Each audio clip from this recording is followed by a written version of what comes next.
Nous sommes le 26 juillet 1822. Simón Bolívar et José de San Martín, les deux plus grands combattants de la liberté du continent sud-américain, se rencontrent dans la ville portuaire équatorienne de Guayaquil. Le premier a libéré le nord du continent, dont le Venezuela et la Colombie, au cours des années précédentes, tandis que le second a détaché le sud, dont l'Argentine, le Chili et le Pérou, de la couronne espagnole. Cette rencontre historique était d'une importance capitale pour l'avenir du continent.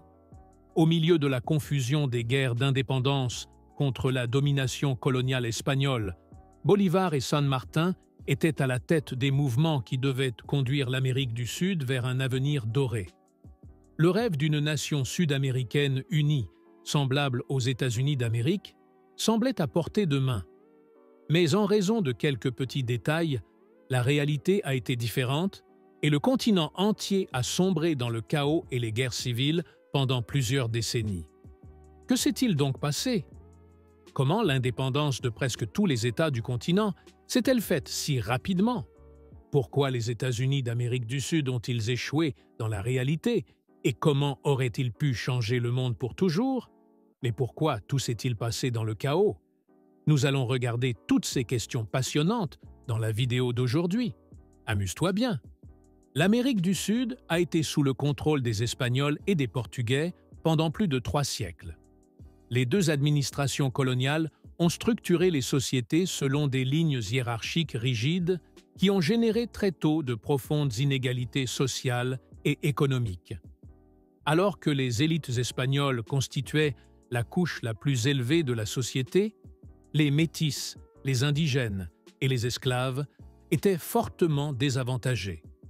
Il y avait donc toujours des tensions entre les différentes classes sociales et les groupes ethniques, qui allaient toutes se déclencher en même temps au début du XIXe siècle.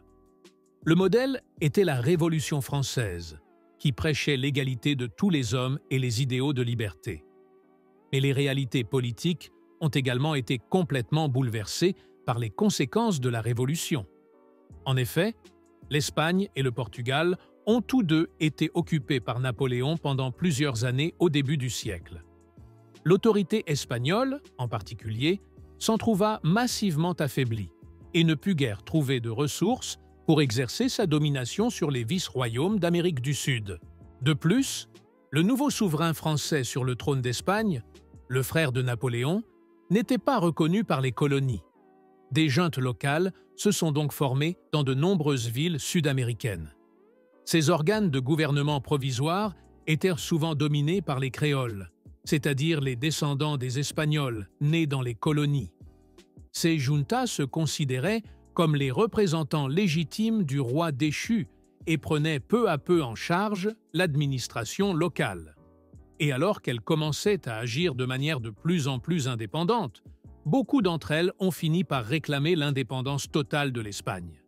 Et deux figures en particulier devaient mener ce mouvement.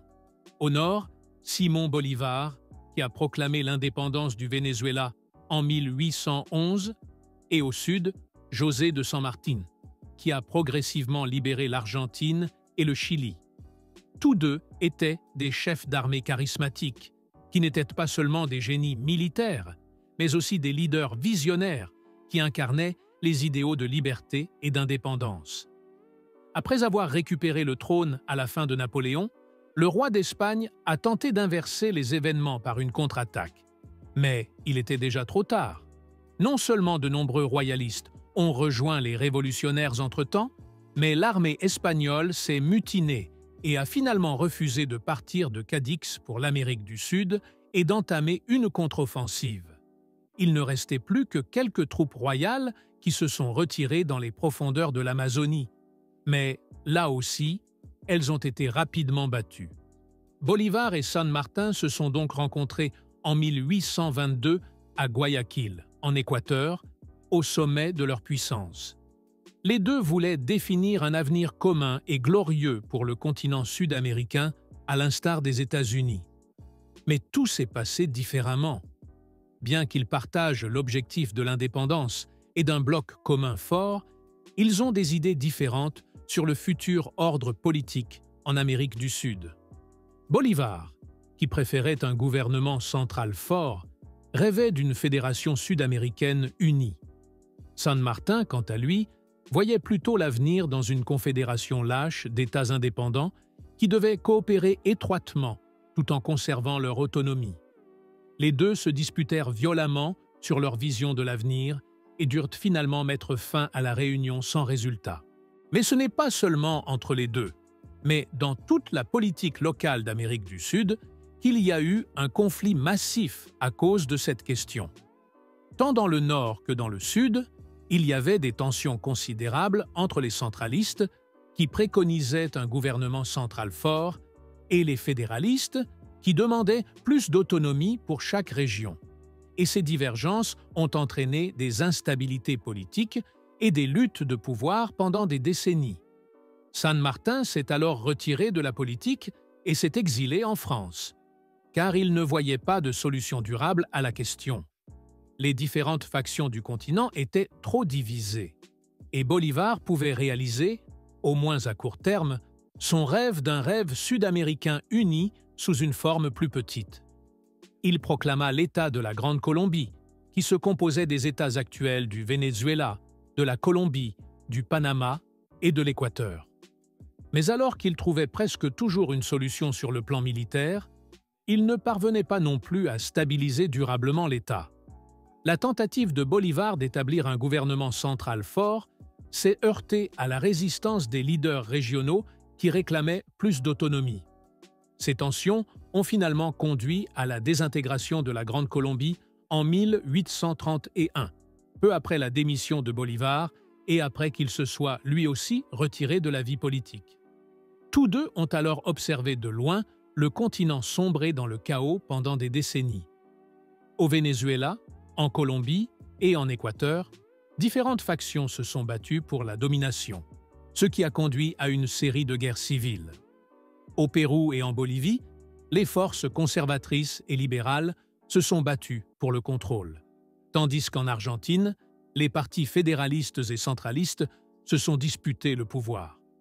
Dans beaucoup de ces conflits, l'armée a joué un rôle central. Les chefs militaires qui avaient acquis du pouvoir et de l'influence pendant les guerres d'indépendance ont utilisé leur position pour obtenir le pouvoir politique. Cette militarisation de la politique a conduit à une série de dictatures militaires et de coups d'État qui ont déstabilisé davantage les systèmes politiques des jeunes républiques. Mais il y avait aussi d'autres raisons. Les longues années de guerre d'indépendance avaient gravement endommagé les économies des pays d'Amérique du Sud. L'infrastructure était détruite, les routes commerciales coupées, et de nombreux pays étaient fortement endettés. De plus, il y avait une forte disparité économique entre les régions. Et les conditions géographiques difficiles rendaient également difficile l'unification du continent. En particulier à cause des immenses Andes et de la forêt amazonienne, de nombreuses régions restaient tout simplement toujours isolées et les problèmes de communication et de transport rendaient difficile l'intégration des différents États du continent. Mais les puissances extérieures ont aussi eu leur mot à dire pendant tout ce temps. Non seulement l'Espagne et le Portugal, mais aussi et surtout les États-Unis, ne voulaient pas d'un bloc de pouvoir sud-américain fort et ont donc délibérément attisé les conflits entre les factions. Et ces luttes de factions et ces guerres civiles qui ont duré des décennies ont laissé de profondes cicatrices dans la structure politique et sociale de l'Amérique du Sud. Elles ont créé un héritage d'instabilité et de méfiance qui a marqué de nombreuses jeunes républiques jusqu'à une bonne partie du XXe siècle. Mais que se passerait-il si, en dépit de tous les défis, un tel État avait réellement vu le jour? Si Bolivar et San Martin avaient surmonté leurs différences pour devenir des modèles pour tout un continent et créer une fédération forte et stable, on se serait certainement inspiré des États-Unis, où les États fédérés jouissent encore aujourd'hui d'une grande autonomie. Un tel système fédéral fort aurait également pu servir à équilibrer les intérêts en Amérique du Sud. Les deux leaders charismatiques auraient pu symboliser l'unité et la coopération en tant que coprésidents, afin de surmonter les rivalités politiques et de renforcer les loyautés régionales.